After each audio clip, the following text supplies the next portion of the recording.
my 6.2 technical model video. So what is a technical model? So a technical model is looking at the technique of a skill. It's looking at a skill's technique, the way it's performed. So you'll be analysing a performer and how they do a specific thing. In this case, it's the box out and rebound in basketball. This is qualitative, so you look at the quality of the thing being performed, whereas with notational analysis it was quantitative, so you look at the quantity being performed, well, not so well. The way you gather the perfect model as it is through literature, so sport textbooks, sport write-ups, all things based around looking at and talking about skills, be it online, in libraries, any form of physical reading material you can find. And also, this will have been, you could also look at elite performers, so your national level, international level performers, watch how they perform a skill, and then that's essentially is what we want to be copied within lower level performers. Also the combination approach, so you do use a mixture of literature, looking at elite performers using multiple resources to come together to determine the perfect model as such for a skill. So yeah, overall it is simply looking at the quality of how a skill is to be performed, and it tends to be gathered in the combination approach. You use literature and you look at elite performers, other people's research into the skills, and the range of ways people will perform skills, and you then determine which is best to your player as such, or what you feel is the most effective method. So this looks at this model looks at three phases of performance. Here we'll use a pass in rugby as an example. So it looks at the preparation phase, the execution phase, and the recovery phase of a skill. So the preparation phase for a pass would be flexion in the elbows, brought over to one side of the body, hands either end of the ball, eyes on target. So you'll be looking where you want to pass, and your hips slightly turned towards that area. Execution, you come through with the arms, drive out towards the target area, allow some spin on the ball by overlapping the hands slightly. You obviously make the release to let the pass occur. And you're obviously still looking at your target area at this point. Most likely will be in motion, so you'll still be moving, hips still slightly turned towards your target. And recovery, your hands have followed through to your target. You keep moving, and you're starting to, at this point, once you've seen the pass go towards the target, you bring your head back round and carry on playing. So that's the general gist of how you'd look at a preparation, execution and recovery phase in a different sport besides basketball. And obviously the same way, you'd apply this in the same way for basketball. You look at how they begin, how they execute the skill, and how they recover from the skill. So there are different methods of data collection. So here we see Slow Pro. You're able to slow down videos, speed up videos, simply to help you to show things in a much slower motion. Coach's Eye allows you to analyse specific movement patterns, areas of the body you can highlight. You've also got Dartfish, which allows you to look at multiple videos at once. You can overlap them, compare two performers, compare two performances. All of these have different methods, provide different methods of looking at performance. So like we said here, Slow Pro, you can slow a skill right down and watch every single step in a much slower motion. Here you can quite literally circle joints, you can look at angles of the body, what moves where in terms of the skill being performed. You can also, like I said with Dartfish, you're able to use two videos at once, compare, say, one performer to an elite performer, or compare one person at the start of their training to the end of their training. So you're able to look at multiple videos at once and analyse that against each other. You can overlap two videos if you wish, just to see different movements right on top of each other. You can also simply record a session, so record someone performing a skill, and then you can watch that. When watching that, you can pick out the phases of a skill. You can also utilise all of these softwares if you wish, but you can quite literally, in a very crude manner, just watch the video and pick it out by rewatching and constantly watching, pausing the performer you're looking at. Also, it can be done live. However, this isn't the most useful method, in that you have to watch each performer as they perform a skill and write it down in seconds. As many skills performed across most sports, especially basketball, are very fast paced, they're very quick, you do not have much time to analyse them and look at them, so this isn't typically an advised manner. And then video recording and pausing, restarting is probably not far behind it, but a lot better than doing it live. And this is what we done. For our performers, so we recorded them, and as we can see here, we've watched the videos back whilst they're performing the skill. So preparation phase here in the middle, they're the wrong way around, execution phase and recovery phase over here. So you just look at each phase by pausing and restarting the videos, and you make notes, write it down, or simply make mental notes. So the box out and rebound is the skill we're looking at, and the small forward is our performer. Here, the skill is useful in the sense that in a defensive manner, you're able to steal the shot from an opponent and either take the ball from that point yourself and make a move, or set up another team out of a play to clear your area, to clear your defensive area, and, like I said, prevent them from shooting. Equally, in an offensive manner, you might have a teammate make a shot and it rebounds, you block that defender, come up and are able to then catch and shoot, or catch and set that player up with a shot once again. So it's a very useful skill in the sense that it can be very beneficial defensively and offensively. It can mean the serious difference between losing and gaining a point in a game, also losing, gaining possession. So it's crucial that a small forward is able to do this very efficiently. So here we'll look at the preparation phase of perfect performer on the left, Blake Griffin, and on the right is our player, not so perfect as such.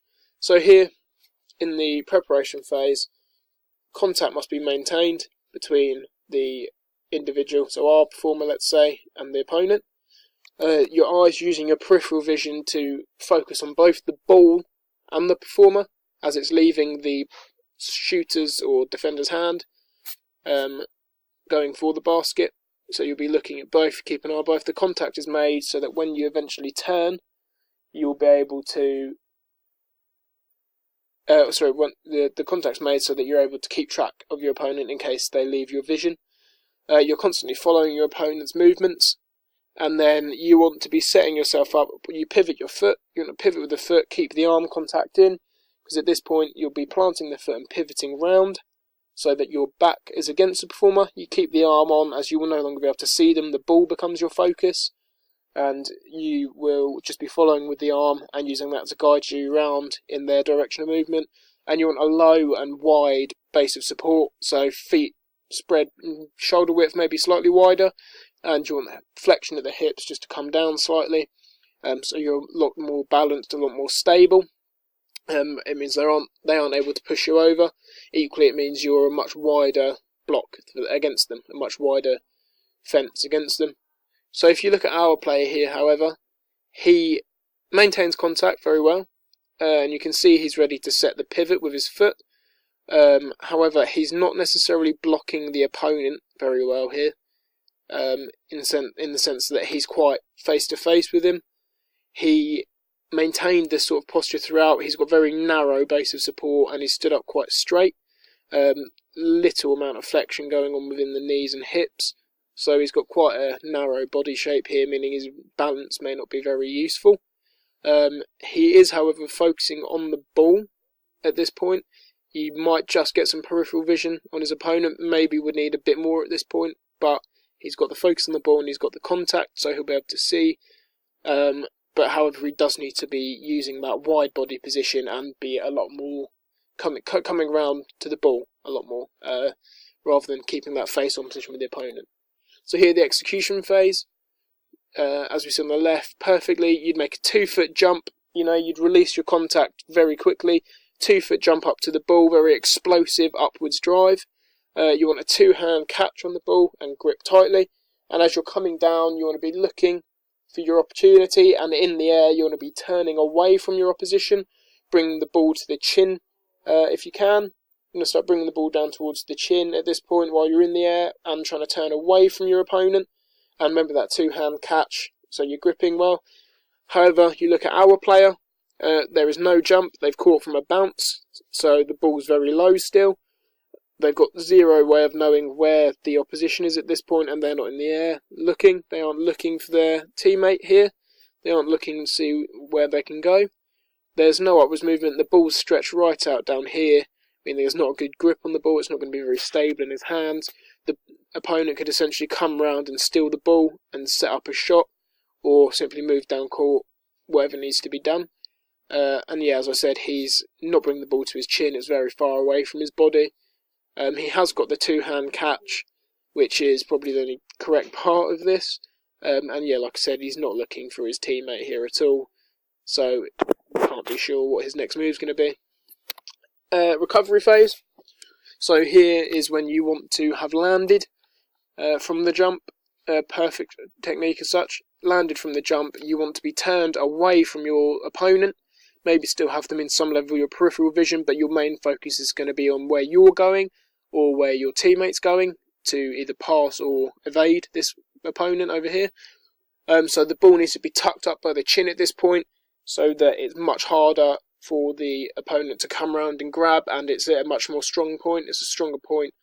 You don't want them to be able to knock it out of your hands. So like I said, you would have pivoted in the air, so you're facing away, looking, you've landed, you maintain your pivot away. You want to maintain that relatively wide and low base of support with your back to the opponent to allow you to pass on manoeuvre.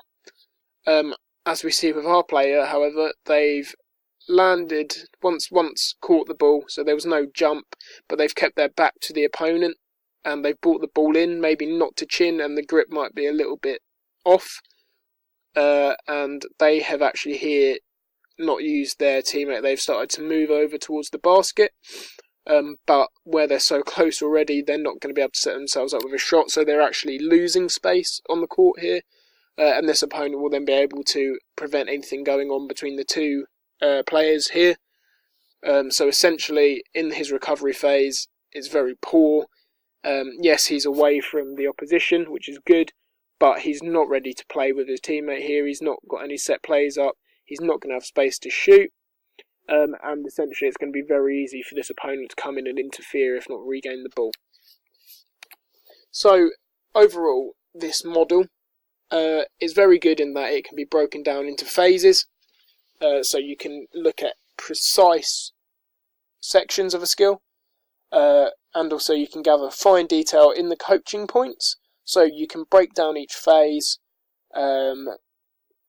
You can break down each phase and look at every single coaching point you would have given a player on the skill. So the jump, the grip of the ball, where the ball needs to be placed, every little detail like that. It's also good in that it can be paired with part training. So if, say, their recovery and execution phases are excellent, but their preparation phase is poor, you can simply practice in part the preparation phase just on its own with a drill, to help refine this phase a lot, make it much more efficient.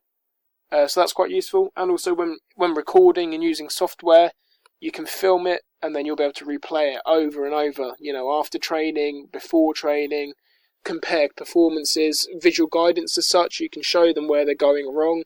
You can keep showing them, then you can then record again, show them where they're going right now, show them how much better they're doing. The software, you can use slow motion and, like I said, overlay for comparisons of performances. This obviously pairs with the replaying of videos, so you can show precise stages and precise changes in their performance.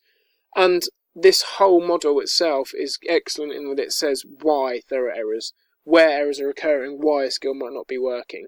Whereas with the quantitative data, it just shows how many times it's not working, how many times it is working. This can tell a performer why.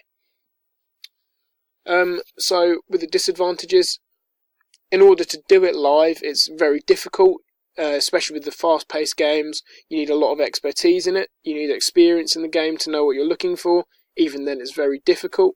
You need a lot of technical knowledge, so you know the perfect model off by heart. You know exactly what you're looking for every time.